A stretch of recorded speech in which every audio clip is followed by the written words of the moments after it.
Mummy কিছু খাইতে দাও, খিদা লাগছে। খিদা লাগছে? আচ্ছা ঠিক আছে, আমি কিছু বানাই দিতেছি। ওকে, ফ্রিজে কয়টা চিংড়ি আছে, এটা দিয়ে তোমাকে কিছু বানায় দেই।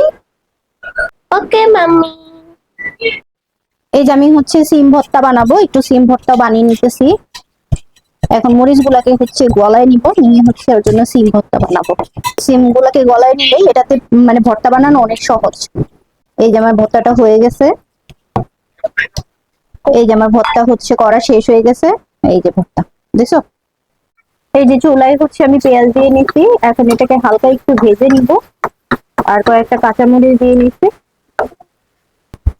এখন এটার মধ্যে হচ্ছে আমি এই যে ধুয়ে রাখা চিংড়ি মাছগুলো দিয়ে নিব, দিয়ে একটু ভেজে নিব। এইভাবে ভেজে নিলে দেখা যায় যে আলাদা করে আর ভাজার দরকার হয় না। তো আমি এটাকে একটু ভেজে নিব। এই যে দেখো আমার চিংড়ি মাছগুলো ভাজা হয়ে গেছে, এটার মধ্যে আমি এখন মশলাগুলো দিয়ে নিব।